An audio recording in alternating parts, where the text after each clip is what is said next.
Is one NFC South sleeper in for a big Week 17? Which Eagles do you bench in championship week with Kenny Pickett running things? And what moves do you need to make to secure a pair of $1 million grand prizes in the FFPC to be awarded this weekend?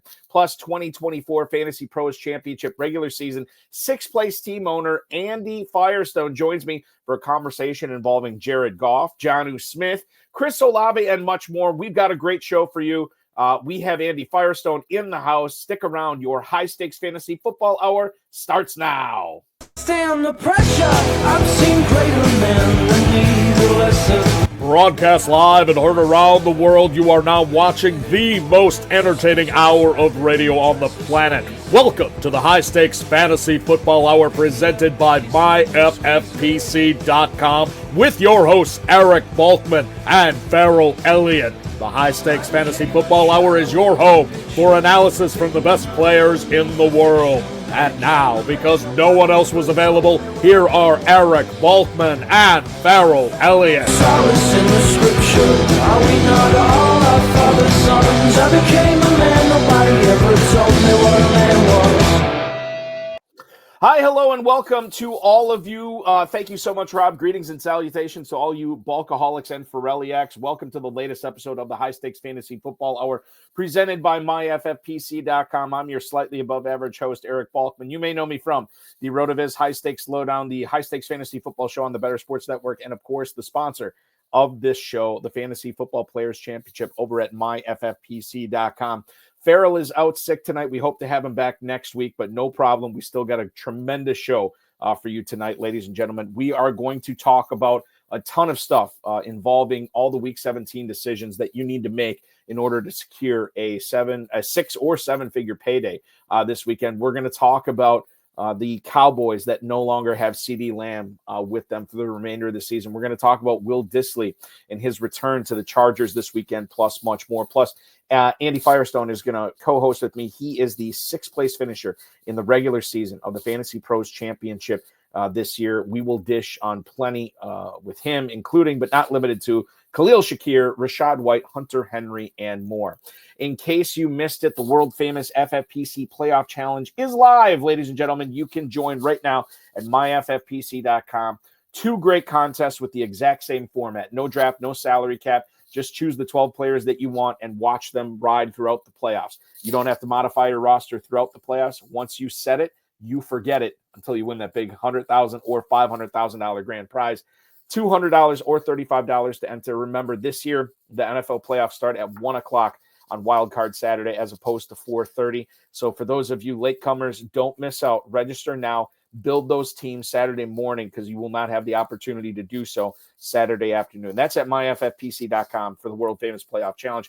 And while you're there, play the Weekly Challenge. The Weekly Challenge is live right now. 10 or 12 players available in your lineups, depending upon if you want to play with kickers and defenses or not. Remember, only 1 player per NFL team. Enter for as little as $35. Win up to $2,500 in 10, 30, and 100 team contests. Go to myffpc.com, myffpc.com to sign up, play now, and make Week 17 a winner for you, regardless of if you're in the championship round or not. Remember to like this video, subscribe to the channel, comment on the video, share it with your friends, share it with your enemies, and get notified each and every time we go live tonight. Shout out to James Hicks, who's in the house. Oinker is also here right now. There he is. He's excited for the championship round as well. Oinkers are going off tonight, as Tom Smith posted in the YouTube chat. Let's bring in tonight's guest co-host. He finished in 6th place overall over thousands of other teams in the Fantasy Pros Championship regular season. He only played 1 team and had finished 6th overall in the regular season. Pretty impressive stuff. He's going to join me tonight to tell us how he pulled that off, as well as everything you need to know before you set your lineups for championship weekend in the FFPC. Please welcome onto the show, Mr. Andy Firestone. Andy, welcome in, man. Good evening. How are you? Doing great. Thanks for having me. It's as exciting to have you on for sure. 1 team in the Fantasy Pros Championship. What was it like seeing it climb all the way up to 6th place overall in the regular season, man? Well, I do this with my son, so it's a family thing, and that makes it special. You know, we draft together and we fab together, and we're doing it for about 10 years. It's a lot of fun. Was this the best that you have gotten that team? Is that the highest you've ever gotten the team up there? Yes. I mean, Okay. once before we won a league championship, but this is the best. And what's really cool about it is we played our drafted team basically all the way. Oh, really? So you didn't make a whole lot of moves on the roster this year, too. It's a testament to the process and the folks that I follow actually during the summer. And of course to luck and to injuries. Well, now we lost Chris Godwin, had to replace him. We lost the kicker Butker for a few weeks, but everybody else was healthy and getting it done. And I think that's kind of what you need. I mean, you do need a little bit of luck to go your way, and certainly to finish 6th overall is definitely impressive. And I wish you nothing but the best the rest of the way going forward. I want to, by the way, coming up on tonight's show, we're gonna Andy and I are gonna sit and talk about his takes on a lot of the players that he has on his teams and some that are not on his teams this year. We'll get into the fantasy flash a little bit later on in the program. We're going to talk about everything you need to know for winning $1 million, and then we'll answer your fantasy feedback questions before we bid you adieu and let you enjoy championship weekend. Andy, let's kick things off tonight. Tell the viewers, when you are not playing fantasy football with your son, what are you doing for a living? Well, I am retired. Congratulations. Thank you. I've been retired about 6 years. So I play golf and I play with my grandkids. That's not a bad way to do it. And number 7's coming in about 2 weeks. Wow. Congratulations again. That's fantastic. So a lot of golf, which is fun. And obviously you have time to tinker with your lineups, but it doesn't sound like you had to tinker much with it this year, given that you're, deciding on the same players each and every week by and large, who's starting and who's being benched. It's been, it's just a magical ride, when you have players on your bench. I mean, for example, I benched Jared Goff the last 2 weeks during the championship playoffs, and I lost 11 points because I had to play my other quarterback, Lamar.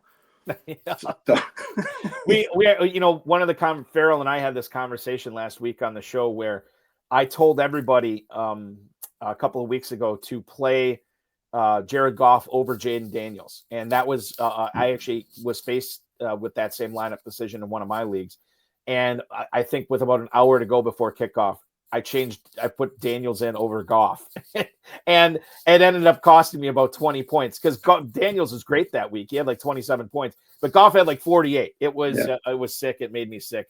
But it's just one of those things. When your option scores 40 something and the other one scores 27 doesn't sound too good. No, it sounds awful, and it's still 27, which is crazy.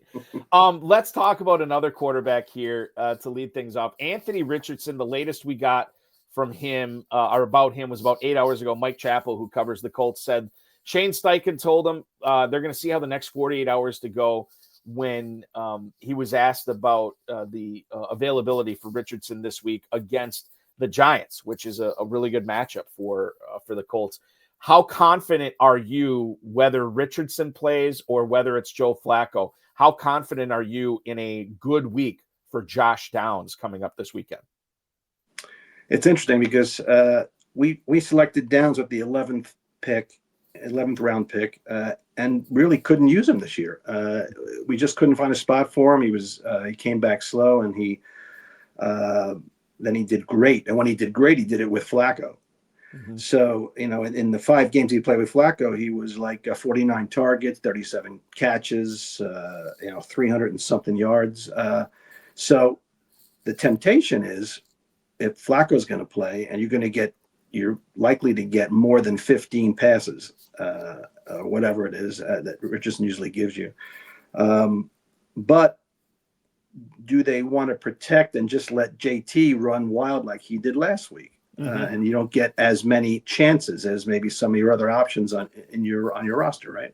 Right. What does your gut tell you about which quarterback is going to be out there for Indy? Oh, I don't. They've got to win this game, right? Unless, see, the thing is, Denver plays tomorrow, right? So yeah. So if Denver wins tomorrow, what do the Colts and the Dolphins do on Sunday? You don't really know on Friday night how that's going to play out, right? So Does Flacco have the magic he had last year with the Browns at the end, or do they let Richardson play if he can because they want to give him as many reps as you can? The Giants have been actually, they're obviously not a good team, but Henry didn't do much against them, and Bijan didn't do much against them. So will JT? I don't know. Right, and I think that's this has got to be the weirdest Week 17 ever. That at least I can remember, where we have 2 games on Wednesday, 1 game on Thursday, 3 on Saturday, a boatload on Sunday, and then you still have another one on Monday. And given the playoff implications for all these teams, it's going to affect the decisions that these teams make with their players, their injured players, or whether they want to trot out their healthy players to get potentially hurt in a meaningless game. I don't know. It's going to be a wild ride trying to set. It already has been a wild ride trying to set lineups this week for sure, especially when you get the Richardson thing thrown in here and then CeeDee Lamb being shut down, which we'll get to in a little bit. It's crazy. One of the guys I love owning Downs. I love watching him play. It's like watching Antonio Brown play. I just hope maybe next year that we can get more consistent play out of him, right? Do you think, because this is interesting next year, it's going to be Richardson at quarterback next year. How do you, is Downs the number one guy? They have Pierce, they have Pittman. Would you be drafting Downs as the number one receiver for Indy next year? I would be drafting him at value. This year was a great value. Will he rise a little bit? There'd probably be some trepidation with the quarterback, but I think you could probably get him as a value next year too. And you got a good deal on him this year because he was coming in with that ankle injury during drafting season. So, yeah, definitely something to keep an eye on for 2025 drafts. Jared Goff, we know, is going to be playing this Sunday, because the Lions are still trying to secure that number one seed in a dogfight with both the Vikings and the Eagles. What kind of production are you expecting from Jared Goff when he travels to Santa Clara to take on the Niners, a team that's not playing for anything right now? And, Goff, we just talked about him. Dude could put up a 40-point game, no problem. What are you thinking he does in Week 17? Because I think there's a lot of people out there, Andy, that are weighing whether to play Goff or another quarterback this week. Obviously, he's been on fire when he plays, when he has only one of the 2 running backs, Gibbs or Monty. Yeah. When he only has one of them, he's been averaging about 300 yards a game. They go out to San Francisco, the very field that they got eliminated on last year. They couldn't go to the Super Bowl because they blew it in the second half. Campbell already said, I'm going full guns in there. I'm getting everybody, and we're going to go as hard as we can. And as a Gibbs owner, I'm certainly hoping that he just throws a bunch over to Gibbs and lets him run it in, But I don't have any. If I had Goff and another guy that wasn't, one of the top 2 or 3 guys, I would have no hesitation of playing him in what Vegas thinks is going to be a shootout. The top over under the week, 51 points. Give me that all day. Yeah, and one of the great things about Dan Campbell is he is so transparent. Like, what type of player what type of coach he is, and as a result, what type of players he has on this team. The culture is not going to prevent the Lions from slowing down. It literally, to borrow Robert Saleh, Matt LaFleur thing, it literally is all gas, no break for those guys. And as Tom Smith points out too, that game on Monday night, the Lions are still going to be playing for the number 1 seed, and that might be a must-win game, depending upon what happens with Philly and depending upon what happens with Minnesota this week too. So yeah, wheels up for Jared Goff. I might be breaking ties in favor of putting him in my lineup this week. One of the guys that has really come on this season, and a player that I think was pretty much drafted in all leagues, and at least in the FFPC, probably picked up off of some waiver wires, is Jonnu Smith. Is there any reason to think, Andy, that he is not going to continue this tear that he has been on? And people say, well, Balky, what kind of tear are you talking about? Wasn't it just a few weeks ago that Jonnu Smith had a 0, and then he needed overtime to put up numbers in that game? Well, yeah, that's true, but 6 for 62, 9 for 48, 3 for 44, 10 for 113, 9 for 87, 6 for 101. That is in his last 6 games. He's been unbelievable. He gets the Browns defense, which on paper you would think is not a great matchup, but Cleveland's defense just has not been great the last 3 or 4 weeks, kind of been underperforming. Are you seeing any reason that Jonnu Smith is not a top 5 tight end again this week? Well, first I'll say is a 13th round selection of ours. We're very happy that he's doing great because we thought he would really fit in nicely here. And of course, when Tua was out, that wasn't so nice. But still, he's done very well. Cleveland, from what I looked up, their yak that they've given up against anybody who's caught a ball 10 yards or in is the worst in the league.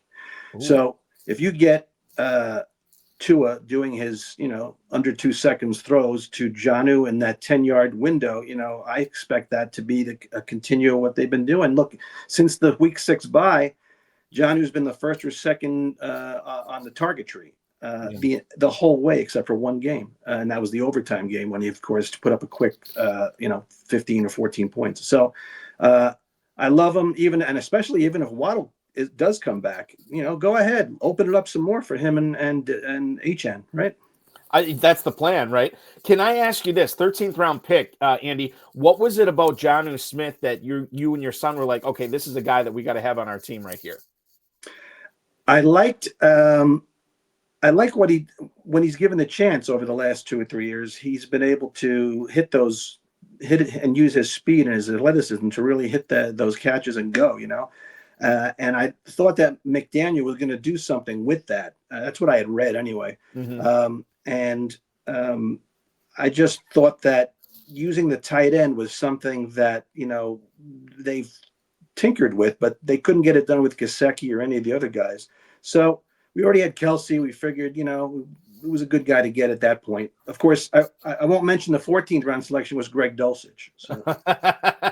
So you nailed one, and then the other one. Okay, well, it leaves something to be desired. But I will say that in regards to Jonnu Smith, one of the things I should have noticed is how Mike McDaniel uses speed in his offense, be it a running back, receiver, tight end, or whatever. And we knew that Jonnu Smith had that. Like, we knew that he was a guy that was among the fastest at his position. And when you combine clearly what Mike McDaniel wants to do and the skill set that Smith had, he should have been higher than an 11th or 13th round pick. One thing in all of our defense is that we didn't know how awful their running game is going to be. Right, that's true. And so to use HN and Smith as pseudo replacements for the running game was something we didn't anticipate, but it's been good for us owners. We got a question in the YouTube chat right now from Iron Daddy Andy. He wants to know this. Who do you think leads the Saints backfield this week if you have to start Miller or Mims? Jordan Mims, a 45% snap count this past week. Kendre Miller was 39%. Now, he said that could have been game script. And if you look, I don't know what I can take away from that Packers-Saints game on Monday Night Football because it was just so dominant in one direction for Green Bay. First shutout of the season. Obviously, when you're down as much as the Saints were in that game, it's really difficult to get your ground game going. Jordan Mims, 4 carries, 16 yards. Kendre Miller, 8 for 15. Miller did have a couple of catches. Mims caught 5 balls in this game. I personally, Iron Daddy, would want to stay away from this running game, especially in championship week. I'm hoping you have a better option. If you don't, though, Andy, what's the correct play here? Is it Miller or is it Mims for the Saints this week? Well, I think they want to see more of Miller before the year ends. I don't know if they want to see that much about Mims, so I don't really think it matters to the wins and losses column, but it certainly matters to the time evaluation as to who they think is going to be around for next year, right? Yeah, and Miller has been, we were talking, how did you feel about Miller coming into the season when you were drafting? Well, we drafted Alvin in the 4th round, and we didn't remember back then it was all about Dennis Allen and the doghouse and all that. Right, yeah. So he started the year on IR for about 4 weeks. Mm-hmm. Then he came back. He looked at Dennis Allen the wrong way and went back on IR for another 4 weeks, something like that. Yeah. So we wasn't much to think about with Kendre Miller for a while. Meanwhile, Alvin was having a career year, and so unfortunately he's gotten hurt at the end here. And for their sake, for the Saints, they get to look at some more talent. I think to your point, I think if you're in evaluation mode, and I don't know if Darren Rizzi if he needs to win these last two games in order for him to, be considered as the potential, permanent hire rather than the interim guy.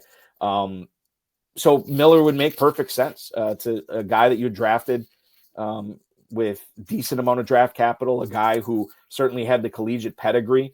I think that's who I would be leaning towards here. But once again, I'm going to tell you this, Iron Daddy, stay away, run far away from that New Orleans ground game. I foresee nothing but messiness there. And I don't think, even though it's the Raiders, I don't think they're helping you win anything this week. Speaking of the Raiders, Chris Olave got in a full practice this week for the Saints. Would you be playing him if you still kept him on your roster this whole time? Would you be flexing him out this week if he is indeed active for this Raiders game for the Saints? Well, we're talking to Fantasy Championship teams, team owners. That's really who's listening right now. And so if you've gotten this far, you've gotten there without Chris Olave for the most part. You've got other options. I don't see any scenario where you would want to put him in, even if Drew Brees came back. Yes. Yeah, even if Brees comes back, Olave is probably still a sit this week. I think you look at that game as being kind of an outlier type thing. Like, I don't know what to expect at all. I feel pretty good about Brock Bowers. I feel pretty good about Jacoby Myers. And even that, I guess, gets a little bit dicey.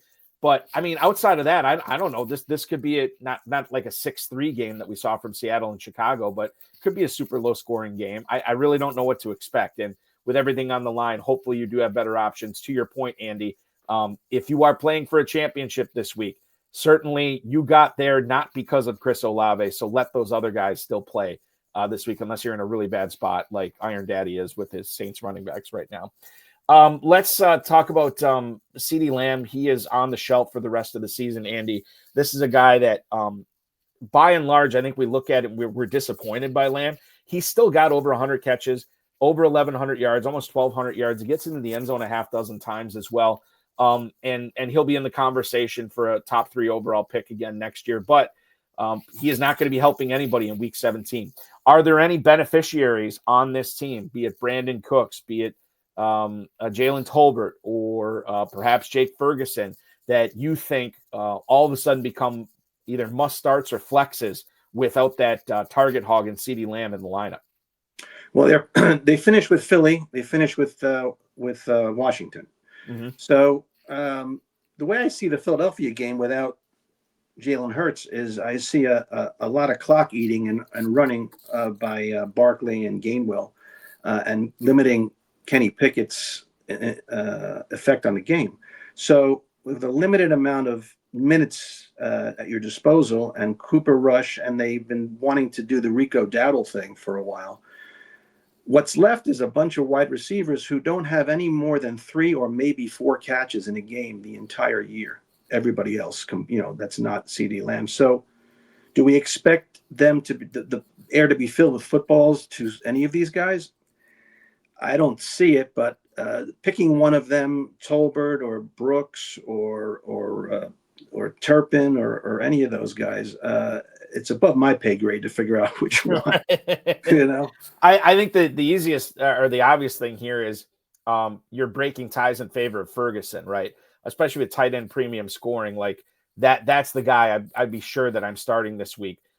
Because if it is going to be a lot of clock eating, and I happen to agree with you, the total in this game is 38. So Vegas is not seeing an explosion of points here.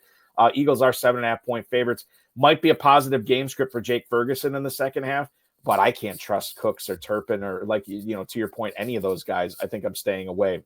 But Ferguson is the one guy I would look at. Let's talk about another game with a high total here, or a game with a high total. With 48.5, whatever it is, between Green Bay and Minnesota. Christian Watson, he's listed as questionable. And I honestly don't know if he's going to go. Matt LaFleur said today that there's still a chance that he could go against Minnesota on Sunday. I am leaning towards he probably won't play in that game. And if that is the case, Andy, if Watson does not play against Minnesota, does it make any other Packers pass catcher more startable than they would be if Watson was active? Romeo Doubs, Jaden Reed, Dontavian Wicks, Tucker Kraft, all those guys were probably on the fence for a lot of people this week. Is there any of those players that you would tip the scales in favor of getting them into your lineup if Watson is inactive? As we all know, especially us Jacobs owners, we all know that they've moved to a running centric offense, and so it's been here or there with some of their receiving assets. But they could this game. I mean, the last time this was a 60-point game, and they did put up 29, so they could go to a little play action pass, and they could use some of those guys. If that was the case, I would certainly look to Wicks, who has, whenever Watson's been out, Wicks has led the team with a 27% target share. He's been the guy that they've gotten the ball to. Kraft has been good across the middle. You know, the Vikings against the slot are one of the two worst teams in the league against slot receivers, and Reed has had really good games against them. So I would have been open to playing Reed even with Watson if Watson does play, because he's really had good. But it takes a lot for a Reed owner. It takes a leap of faith after the way it's gone this year to put him into a championship lineup. I understand that. You know, the other thing, too, to keep in mind, this is a 4:25 start in Minneapolis. It got flexed to that late window. It's pretty rare for somebody to have Watson and Wicks on the same team. And if that's the case, then, okay, if Watson's out, Wicks becomes a little bit more startable. But if you just have Wicks, it's a weird thing to wait for to see if Watson is inactive, because you're going to have all three of these games on Saturday. That you got to make lineup choices tomorrow. You're going to have all the games in the early window on Sunday. It may just not be feasible to wait around to see if Watson is inactive in this game. If Wicks is the guy that you're thinking about there, because you might already have better options that are. That's a great point, Eric. I answered it as a guy who has Watson and Wicks on my. There you do. You have them both. There you go. On my Superflex championship finals roster. So. That's fantastic. What I always ask people this at later in the year. Watson and Wicks, were you just trying to get pieces of the Packers offense on that team? I just picked up Wicks. Oh, you did? Okay. Yeah, this week just in case, that kind of thing. Yeah, I've if you remember, if we go back and look at Fab highlights of 2024, if you remember how many leagues Wicks went for over $500-$600 that one week. Mm-hmm. In the middle of the season, and then didn't do anything after that. Right. Yeah, and it's frustrating too, because he has the tools. I don't want to. I feel like I talk about Dontavian Wicks all the time on this show, but he's got the tools. His last year of college, it was bad for him because he was dealing with not only some injuries, but a new offensive coordinator, new head coach, new offense. Like a lot of it was just totally different than what he had his second to last season in college. And then he falls in the draft because of it. He's got the tools. He's just got to figure out how to hang on to the ball. Way too many drops on him that are on him so far this season. And I think once he figures that out, he's going to be a force, especially when you consider that the Packers aren't going to be able to pay all these receivers and their contracts come up, with Dobbs and Watson and everything. So Wicks could have a big time role in 2026 and beyond. What about this question from Tom Smith in the YouTube chat right now, Andy? I'll put it up on the screen. He has Saquon Barkley and Chuba Hubbard and Devon Achane. He can only flex one running back. So would he be crazy to insert Brian Robinson in the other flex spot over Cooper Kupp? So we're talking about, again, I'm assuming full PPR. I'm playing all three of those running backs for sure over Brian Robinson. But then when it comes down to Kupp versus Robinson, I think this is interesting because for whatever reason, we've seen a power outage from Cooper Kupp over the last couple of weeks. And I don't know if Kupp is this slam dunk pick in your starting lineup anymore. You have Brian Robinson this week for the Commanders against the Falcons. And that game is set at just had it. I'm sorry. My goodness, is my computer failing me? That game is set for a 46.5 point total. The Commanders are a 3.5 point favorite. I can answer this and say you are definitely not crazy to think about putting Robinson over Kupp. And it may be the right choice. I always say I'm a weak man. I don't think I could do that. I think I'm still putting in Kupp. But Andy, is the right call actually putting in Brian Robinson over Kupp this week? I like touches. I like the guys with the football in their hands, and he's doesn't have a lot of competition, and Atlanta doesn't scare you, right? Right. So is it crazy to think that he's going to get back and have a great game tonight where Cup's got a battle for 3 to 5 targets, but like he has had the last 3 weeks? I would probably play Robbins. And also I like to, when I have these lineup decisions, I like to put the guy in that I'm going to be watching and having fun with and rooting for, and it's a Sunday night game, right? So let's have some fun. Cup last week, 3 catches, 24 yards. The week before that, 3 targets, no catches. He did go 5 for 92 and a touchdown against the Bills. But bear in mind, the week before that in New Orleans, 3 catches for 17 yards. So 3 out of his last 4 games have been clunkers. This game for the Rams is going to be a total of 47.5, and the Rams are 6.5 point favorites. This could be a big time Kyron Williams game. I think you've talked me into it. I shouldn't say that. I think that Brian Robinson over Cup is definitely something that's not crazy, and I would be considering for sure when you consider the game script that is facing the Commanders and the potential output that Brian Robinson could have with maybe a multi-touchdown game there too when we analyze that. So there you go. That will hopefully answer your question. Roderick Dobson, let's do this one. Balky, what do you think about Demarcus Robinson this week? Is he over his injury now? I do not think much of Demarcus Robinson this week. Again, with the fantasy playoffs, I hope you have a better option than Demarcus Robinson. I'm not seeing much fantasy goodness here, Andy, from Robinson against the Cardinals. Are you? You said what I was going to say. There you go. Will Dissly is returning to the Los Angeles Chargers lineup this week. He missed about a month, roughly. In that time, we have seen the rise of Stone Smart. We have seen the return of Hayden Hurst as well. Will Dissly has not played since week 14, so a little bit less than a month he missed. We remember what he was able to do with the 8 for 81 against Arizona, the 4 for 80 and a touchdown against the Bengals, the 4 for 47 against the Ravens. However, his last 2 games before he got hurt, 1 target against the Falcons, does not catch any passes. Kansas City, he catches 2 passes before he goes down for 19 yards.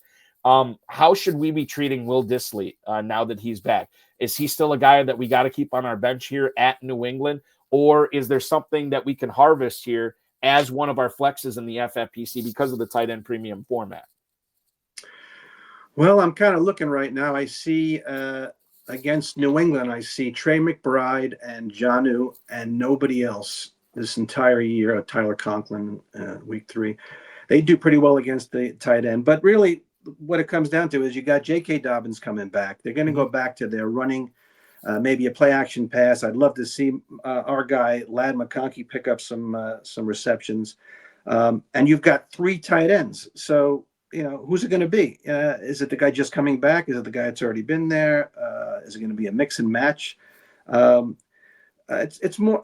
It can't be a championship finals decision. It's more of a DFS decision. If you need a tight end on Saturday, I would go with Gesicki, who has at least 5 catches in every game that Higgy hasn't played in. You think Higgins? I mean, I know he's questionable. Do you think he plays this week? I think if he can play, he's going to play because, if you've been watching Hard Knocks, I mean, those guys are all for one and one for all, and they win this thing. So if he can get out there, he'll get out there. Let's go to a couple of emails here for you, Andy. John in Claremont, Illinois. Is the Niners running back situation one to avoid for fantasy this week? Thanks, Andy. That is John in Claremont, Illinois. John, we thank you for your email this week. I think that we have to look. I mean, it's Patrick Taylor and it's Isaac Guerendo. I mean, we don't even know who's going to be playing, and we don't know the health exactly of Guerendo right now. But I think we have to at least do our due diligence here, given the high point total of this game. And these guys are probably not rushing for 100 yards against Detroit, but they might be catching some passes in the second half from Brock Purdy. So let's analyze this. Guerendo v. Taylor, who do you like better? And then number 2, Andy, does it even matter? Would you be looking at starting either one of these guys as a flex if you have them on your team to try to get maybe a 15-point game from one of these guys? This is a good time to talk about the fact that we never talk about offensive lines. No one really ever talks about Not that. enough, yeah. You listen on the radio all day, every day. No one's really. It's like trading baseball cards. It's just names and sometimes. Right. So 49ers haven't done anything since Trent Williams is out. And I know the left tackle doesn't really do a lot in terms of running necessarily, but that whole line is just a bit of a problem. I was a stay away from Taylor big time last week. Now Garindo's coming back. He's shown that he's pretty good. It's a high point total. If you have to play him, you play him if you don't have any other options. But I think they've seen enough of Taylor. Yeah, and Taylor, low ceiling guy, right? He's the type of player that Shanahan loves because he knows that Taylor is going to be in the right place all the time. He's a smart guy who's been in the offense for a while, and he understands that. But he's not busting any big runs. He is not, going to be electric catching the ball out of the backfield. He's just kind of who he is. I'm with you, actually. I think Garindo is the guy here, but I'm not targeting him. I'm not trying to figure out a way to wedge him into my lineup. I'd much rather have my bad lineup or team building make the choice for me where I have to play Garindo. Hopefully my team is good enough where don't even have to consider it. Remember the narrative on Taylor just a few weeks ago was he's never had more than 11 carries in a game, and he still doesn't. And he still doesn't. That's true. That's right. Another email here. Bill in Huntsville, Alabama.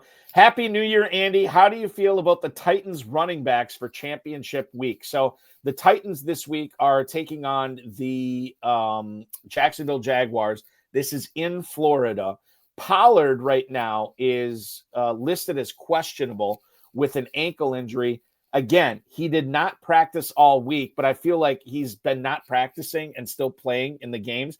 I don't know how successful he's been from an efficiency standpoint, but I can tell you that Tyjae Spears looked awfully athletic and much more explosive than Pollard did. If you have to play one of these guys, who would it be between Pollard and Spears? My vote's Spears, actually. I'm a Spears guy. I've been a Spears guy. You had a guy last week or the week before that was a Spears guy too. I've been a Spears guy since he came out. Although I own Pollard in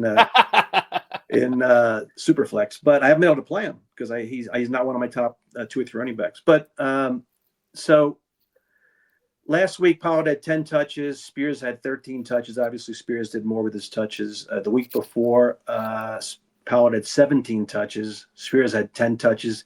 Spears did more with it. I think Pollard's really being affected by it. If he was healthy, he'd go back to the last time I played Jacksonville. He was great. So is he suddenly healthy and Spears gets less of snaps? I don't know at this point. I would probably err on the side of Spears. I would too. That Jacksonville, Tennessee game from week 14, Pollard 102 rushing yards in that game. He also catches 2 balls for 22 yards. Tyjae Spears last week, to your point, what he was able to do against the Colts, 10 carries, 27 yards, 2 touchdowns, also catches 3 passes for 39 yards. So, and we already have Tom Smith in the YouTube chat. Fire up Tyjae Spears versus that Jaguars defense. So he is on board. A lot of Spears guys hanging out on the show now, yourself included. A lot of Spears guys. One more question here before we get into go around the NFL with the news that we found out within the last 12 hours or so. One sleeper, and sleeper is a weird term to use this time of year, but I always define it as a player that not a lot of people are going to be starting, but they probably should. So a guy that you think is going to make a difference this week in FFPC lineups, and then another player that is going to be started by a lot of players that are probably going to be disappointed at the output that they get from that guy. So a good guy and a bad guy, essentially, Andy, is what I'm looking for here. I'll give you a bad guy because I played him last night, JSN. Yeah, what happened?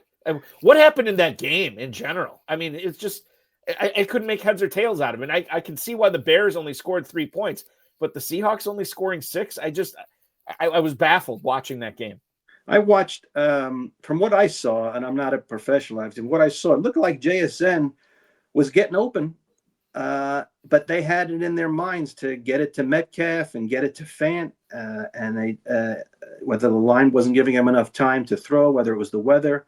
It wasn't that he wasn't getting open. He just didn't get the ball. And that happened to us with Jennings a couple of weeks ago also on a rain game. So, if these things happen, fortunately we had the Seattle defense last night, but it wasn't a fun game to watch. I totally agree with you there, and certainly JSN. If you sat him this past week, last night, you're definitely happy. Is there any a sleeper for you that you would actually say, hey, make sure you're taking a good, long, hard look at this guy before you set your lineup? Well, I don't know how to say it, but Olamaitis Zacchaeus. Sure, Zacchaeus, yeah, absolutely. So here's a guy who had a 70% snap share last week, number 2 wide receiver. He had the most targets on the team, and it's a revenge game. So, let's fire him up. What about this? I just answered Permar 99's question here. He wants to know this week, would you play Malik Neighbors over Cooper Kupp? Neighbors, it says he's pretty confident that he is going to be playing. I always hesitate taking the injury analysis of the player themselves because they always usually believe that they're healthier than they are. But when it comes down to it, would you play Neighbors this week against the Indianapolis Colts, I believe, or would you play Cooper Kupp, who is going up against the Cardinals? Andy, which one is the guy there for you? Well, if you choose Kupp, you got to play him tomorrow night, right? Yep. If you choose Neighbors and wait, and he's not, and they decide that we're going to shut him down because he's not good, you don't have anything, right? Right. So I guess this comes down to how risky you want to play it. Like if you are trying to make up a lot of places in the FFPC Main Event or FantasyPros Championship leaderboard, Neighbors probably has the higher ceiling. But if you just want to get the points and take the points, I don't know how many points there's going to be with Kupp. Then I think you play it safe and you play Kupp, because if you gamble with Neighbors and lose, you're taking a big bagel in your lineup, and you just don't want to do that this time of year. As you said earlier, it is shaping up to be a Kyron day, right? So yeah, then Puka's going to get his. So it's kind of the same answer we had before. If you do want to play Kupp, you're safer. But Neighbors has been hobbling along for weeks with 6 catches, 8 catches, 5 catches, 10 catches, 7 catches. You're going to get PPR, and you're going to move up if that's the game, right? If he plays. If he plays. And Permar saying that Neighbors is moving around pretty good today. So, and I have him in a few leagues. I'm playing Neighbors. I feel pretty good that he is going to be playing this week, as well as he has 9 catches away from the rookie record as well. What about this from Lucero? He has to bench one of these players this week: Jacoby Myers, Deebo Samuel, or Jalen McMillan. So if you could only play 2 of those guys, who ends up being on the bench for you? Is it Deebo Samuel against the Lions? Is it Jalen McMillan at home against the Panthers? Or is it Jacoby Myers, who is taking on the New Orleans Saints in the Big Easy? We have to bench one of these guys, Andy. Yeah, if you had I cheated on the on the bad before when I said JSN because it already happened. But my real pick was Myers. So Myers has single-handedly cost me a couple of huge parlays. So I'm happy to bench him. It's a vindictive bench. It's a vindictive benching from Andy Firestone here. But beside the vindictive bench, Deebo's got a good quarterback. McMillan's got a good quarterback. Myers does not have a good quarterback. It's kind of the tiebreaker for me. And think of the total in that Niners game too, and a positive game script for Samuel and McMillan. And we'll get to McMillan in a little bit, but he's another guy that could be a big beneficiary of one of the big targets for Tampa being out this week as well. So we're benching Jacoby Myers there. I have no problem with that. Permar 99 also has this defense question, and I actually am facing this in one of my leagues. I have both these guys both these defenses in one league. Are we all good with the Indianapolis Colts defense over the Miami defense this week? The Colts, obviously, in New York, taking on the Giants. The Dolphins also on the road, but they're taking on the fighting Dorian Thompson-Robinsons of the Cleveland Browns. So which one would we be? Which one should we be starting this week? They're both excellent choices, Andy.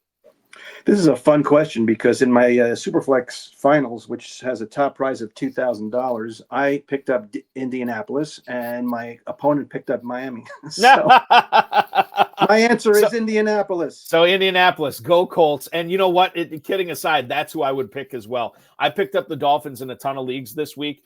I think I did snare the Colts in 1 or 2 leagues, but if I had my druthers, I would be playing the Colts over the Dolphins. That's the way I have it lined up in the league. I have both of them in. All they have to do is do what Atlanta did last week. No problem. Right. Exactly. Yes, exactly.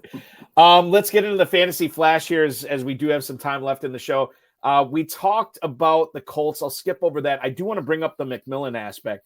Adam Schefter is reporting that Cade Otton is not going to play against Carolina this week because of a knee injury. And Sterling Shepard, also with multiple injuries, is going to miss this game against Carolina. So the Buccaneers are trying to keep their playoff hopes alive. They need to win this game. And with no Otton, no Shepard, you would think this is going to mean big things for Jalen McMillan. Now, Payne Durham caught 5 catches for he had 5 catches, for 29 yards at tight end. But I don't think that he's a player that I'm worried about, A, starting, or B, affecting Jalen McMillan at all. What's your take on McMillan this week? Is he a sneaky flex, knowing that Otton and Shepard are missing? This is a good matchup, and it's a game the Bucs have to have. He's certainly a sneaky flex. I've been playing him in DFS the last 2-3 weeks, and it's been profitable. He's got 4, 5, and 5 catches the last 3 weeks, regardless of Otton or any of the other thing going on. I'm anticipating that Bryce Young and folks are going to make this a competitive game, and they're going to have to keep tossing it. I worry about Rachaad White, who led the team in targets last week. But I still think McMillan can easily get his 5 catches, and, at least he scored a touchdown in 3 straight games. Mm-hmm. So, you shouldn't be afraid of Mayfield and McMillan for sure. McMillan's a guy that I think a lot of best ball guys drafted, and we're very excited about when he scored week 1 and then proceeded to do very little to nothing the remainder of the season until he's just gotten on this hot streak the last month or so. But yeah, I like McMillan as definitely as a flex this week as well. We get spoiled with rookie wide receivers that come out of the gate and do very well, but most of the time in the past, it's been the track that McMillan's on. Yes, exactly. Where they come on at the end of the rookie year, and then the year 2 is the year that they really take off, or year 3. We've seen that too. We have not talked about Kenny Pickett and the Eagles yet. Nick Sirianni said it's going to be tough for Hurts to make it this week. He may have even been ruled out at this point. I don't know. But Kenny Pickett will be starting against the Cowboys. The total is something we talked about earlier in the show. Very low total in this game, 38. 7.5-point favorites are the Eagles. So this is a game where I think you still have to start A.J. Brown. But Devonta Smith, I don't know. Because I think this could be a Barkley game. Brown has that nice floor, so you probably still want to get him in the lineup. But I think Devonta Smith is pretty compelling when you talk about Pickett throwing instead of Hurts this week. Would you be looking at breaking ties against Devonta Smith and keeping him on your bench this week, Andy? If I had an equal or better option, for sure. I just look. Dallas has an implied total of 15 points. This doesn't look to be a competitive game. Do they have to put the ball in the air?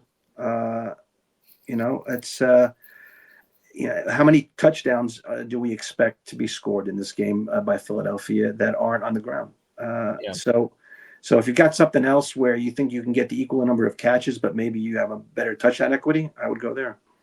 The next city we want to go to here is Miami, and we touched on this earlier in our Jonnu Smith conversation. Mike McDaniel says he's optimistic that Jaden Waddle is going to play against the Browns this week, reporting done by Barry Jackson here. Waddle did not practice on Wednesday. That might have been an estimation. I don't know.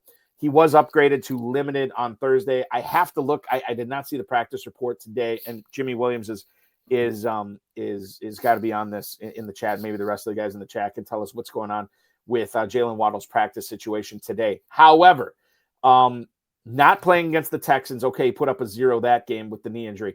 50-plus yards in each of the last 3 games besides that, and he was top 12 in PPR leagues over that span.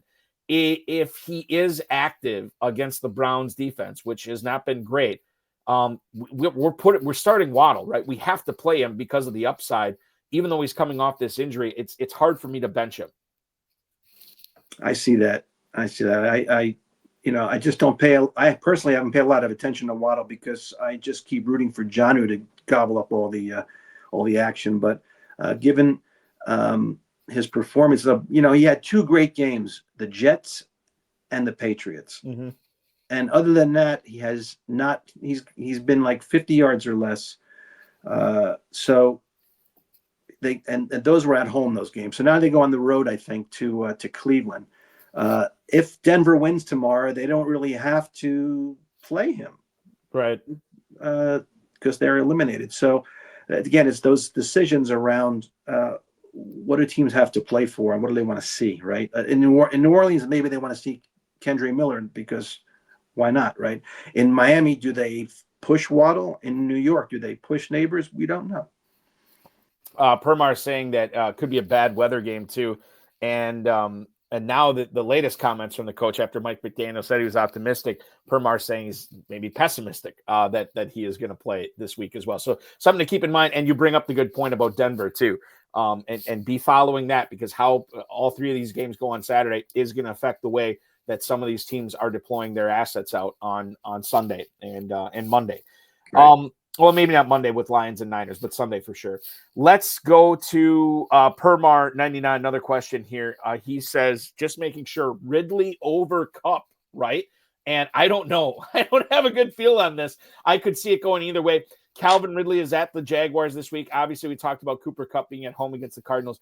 Calvin Ridley against the Colts this past week, 3 catches, 78 yards. He does get in the end zone. 3 catches for 41 yards the previous week against the Bengals. And then against these Jaguars in week 14, 7 catches for 59 yards. I think it's Ridley, but I could be persuaded here. Do you have a strong take on this at all, Andy? Oof.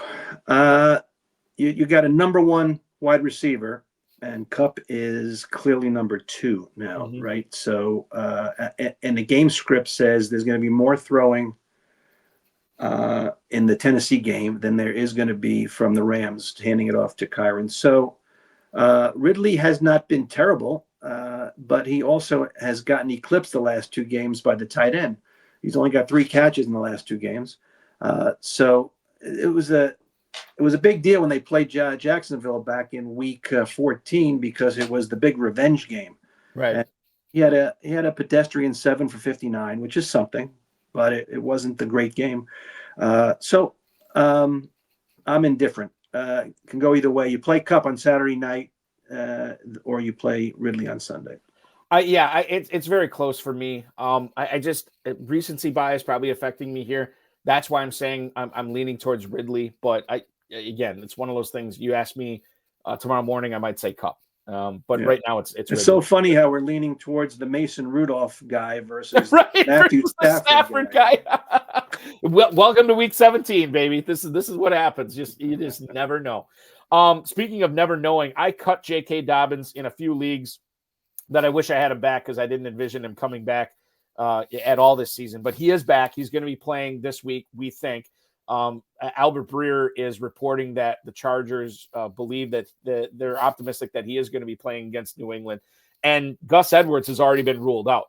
This is a game that happens tomorrow. Kamani Vidal, 12% opportunity share from weeks 13 through 16. The Patriots have allowed the 11th most fantasy points per game to opposing running backs over the last 5 games. All these things have to be taken into account, and we have to seriously consider how good of a start is J.K. Dobbins this week, even though he's just fresh off IR. We don't officially know that he's going to be playing. I think when we were talking about Will Dissly before, you're of the belief that it's going to be Dobbins. It's going to be a lot of Dobbins, and that's going to be the game plan, is to feed him. And if that's the case, we have to seriously look at flexing him out here. Well, his little secret for you DFS players, he's $4,000 on FanDuel. I mean, that's unbelible. Mm-hmm. So you're not the only one. For a starting running back. You're not the only one that thought he wasn't coming back. Yeah, it's crazy. I mean, like, I didn't see a reason to bring him back, but the Chargers are in the thick of it right now. They get New England, which is giving up fantasy points, and I look at it from the standpoint right now. It always comes back to what your other options are. but I don't think flexing out Dobbins this week in his first game off the IR is the worst idea in the world, Andy. His, as I recall, his injury that put him on IR wasn't the worst injury in the world, and the expectation was it was only going to take 3 to 4 weeks. Although you have to have 4 weeks, obviously, right? And he was going to be ready to go. So they've already taken him off IR. He's ready to. They're ready to have him play tomorrow, and we saw in the beginning of the year it only took 8 to 10 carries to get 100 yards with him, right? Exactly. The explosion that I thought was gone from Dobbins, we're still seeing flashes of it right now too. And I think that offense helps. I think that offensive line is really good. You knew Harbaugh was going to have a good offensive line and a good ground game here for sure. Let's go to some starts and sits. We'll go to Simp on YouTube right now. He's got a trio of a trio of quarterbacks. So he's got a tough quarterback decision here. Tua Tagovailoa, Anthony Richardson, or Bryce Young are his options. Now the Richardson game, that is on Sunday, I believe. Yes, that is a 1:00 start on Sunday. Tagovailoa and Bryce Young are the other options here. Tagovailoa is questionable as well. But again, we're talking about, as Permar pointed out, could be a potential bad weather game. Bryce Young might be throwing to keep up with Tampa. I lean towards Richardson here if he's playing. If not, God, it's close between Tagovailoa and Young. I think I might play Young here. I am a Bryce Young guy for this week. I need him to perform in Superflex because I made a terrible quarterback decision this week, and so I need him to do it for me. Having said that, 2 isn't a bad weather game. Richardson is iffy to play, so you got to play Young. There you go. Yeah. The other part of his question, Tyrone Tracy, Tyjae Spears, or Drake London.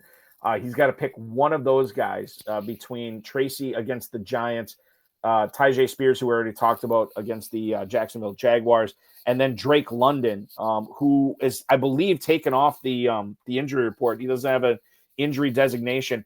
That Falcons-Commanders game, I think, could be a potential shootout type thing. Penix looked all right last week, and I think he can hang, especially with London and Mooney and McLeod catching passes.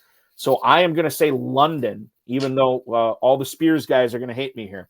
I'm going to say London over Tracy, London over Spears. What say you, Andy? Yep, I'm a London guy there. And I hate to not pick the running back, as we talked earlier about touches. Yeah. But the Giants are a stay away. I mean, Tracy had a great catch in the back of the end zone. Otherwise, he had a really poor day last week. So give me London. The other part of his question here, and I think this is interesting, he's got Dalton Kincaid this week, who is taking on the New York Jets, or Hunter Henry, who is battling the Los Angeles Chargers. It's a Hunter Henry revenge game, obviously, as well. Hunter Henry and Dalton Kincaid have each had 4 catches in their last 2 games. 4 catches in week 16, 4 catches in week 15. This is a tough call here. I know the Jets defense has not been the same since Robert Saleh left, so it's close for me. I think I'm going to go with Hunter Henry here over Kincaid, but it's close, man. I'm definitely going with Hunter Henry, Eric. Kincaid had a 34% snap share last week, which was 20 snaps, which was down from the previous week when he had 49%. So that's trending in the wrong direction for me. And I think they had a tough time with the Jets the first time around. This may be a more difficult game as well. And Henry gets like 8 targets a game. So yeah, give me Henry. Let's do this one from TP31. If Joe Flacco plays, would you play Jaden Reed, Marvin Harrison Jr., or Josh Downs? Again, this is if Flacco's playing. Which one of these guys are we going with here? Marvin Harrison Jr. is at the Rams. Jaden Reed is at the Vikings. And then, of course, Josh Downs would be at the Giants. I'm going to let you take the lead on this one, man. This is tough. As I said before, it takes a leap of faith to play Reed, but it all lines up really well for him against the Vikings, who are poor against the slot. Yeah. especially if Watson isn't playing. That's one less mouth to feed, so to speak. And I just don't know that they're going to need. I love Downs, as I said before, but I just don't know what to expect there against this giant team. They may not have a lot to play for again if Denver wins, right? Right. Exactly. Let's go rapid fire on these last 4 emails that I have for starts and sits. Roger in Bethpage, New York. Should I play Bo Nix over Sam Darnold this week? That is the quarterback question that we have coming in from Roger in Bethpage, New York. Thank you, Roger. So Bo Nix tomorrow at the Bengals. The other option that he has is Sam Darnold at home against the Packers. I like Sam. I would be going Darnold over Nix here as well. Tyrone Tracy or Rashad White is the next question on this list for his final FFPC flex spot. This is Max in Minneapolis. Should he be playing Tyrone Tracy against the Colts or Rashad White against the Panthers? I'll bet people don't know they had the same number of snaps last week. I didn't. That's crazy. They both had the same number of snaps. So, and they both had a similar number of yards, and Rashad led the Tampa in targets. So, give me the guy with the better quarterback. Okay. Marvin Harrison, another Marvin Harrison question here that we have from Mike in Celeste, Texas. Is it time to bench Marvin Harrison for Khalil Shakir? Thanks so much. That is Mike in Celeste, Texas. Thank you, Mike. I think you could have made this case for the last couple of weeks. I see Khalil Shakir as the number 1 target for Josh Allen, and I'm kind of out on Marvin Harrison Jr. for the remainder of the season. I'm going to take Shakir over Harrison here. What about you, Andy? Absolutely. I take the number 5 offensive line with Josh Allen against the number 32 offensive line with Kyler Murray anytime. Per Mar 99. MHJ is an auto sit everywhere. There you go. And it's hard to disagree at this point in the season. Right. Final email we have tonight for you, Andy. Howard in Los Angeles. Play Chig Okonkwo over Hunter Henry in Fantasy Pros, guys. That is his question. Thank you so much, Howard. We've been talking about these guys tonight, but we've never talked about them. If you have them both on the same team. I picked up Okonkwo in a couple of leagues where I could this week, where I needed a tight end. So I lean towards Okonkwo here over Hunter Henry. Okonkwo has really been coming on. I think this is a good problem to have, though, between these guys. I agree. I think it's a toss-up. When the day's over, they'll probably end up with the same number of points, right? Bowers had 11 catches on 13 targets last week, right? Now it's Bowers, obviously. Right. Chiggs had 10 and 11 targets the last 2 weeks.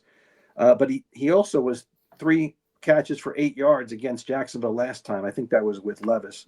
So, on the other hand, the Chargers have been really tough against the tight end.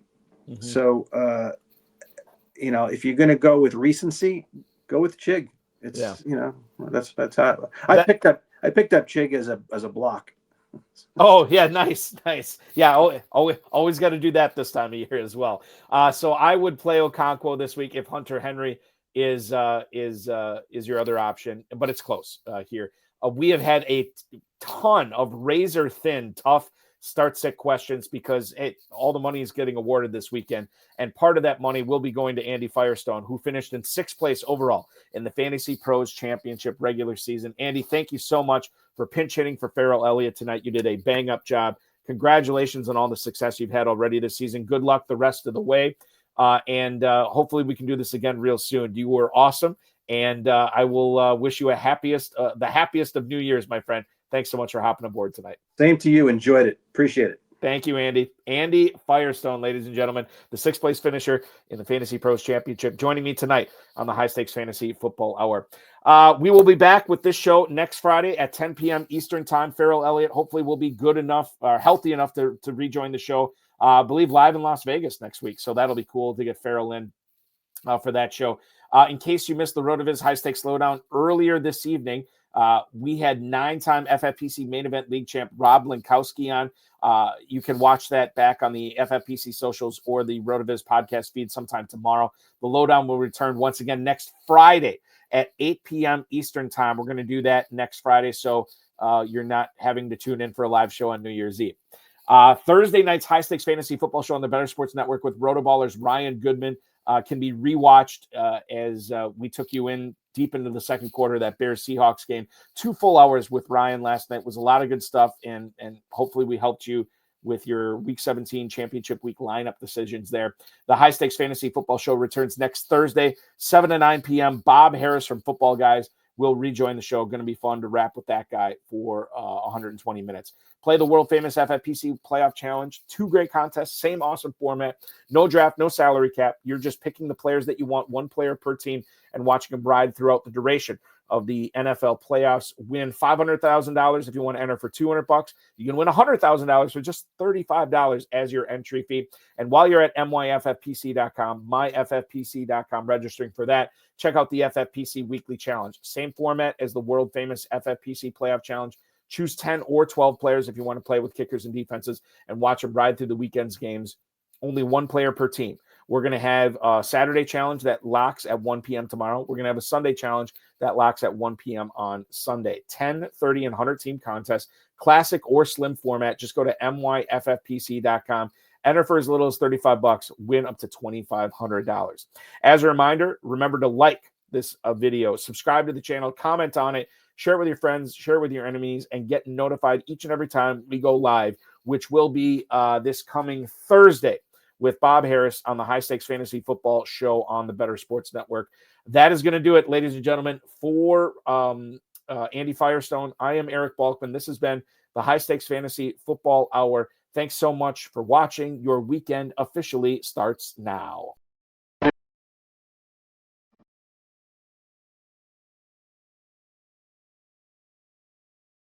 This has been another episode of the High Stakes Fantasy Football Hour presented by myffpc.com.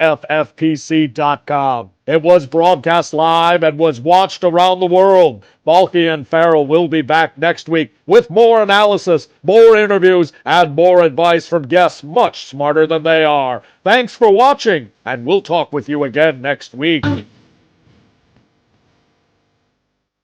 Want to wish a special good luck to anybody floating around at the top of the FFPC Main Event or Fantasy Pros Championship leaderboards. Good luck to you. Hopefully the ball bounces your way this week. We're going to be crowning 2 separate $1 million winners after that Lions-Niners game on Monday Night Football. So with that, I will wish you good luck, and hopefully all your dreams come true. Oinker says the same thing.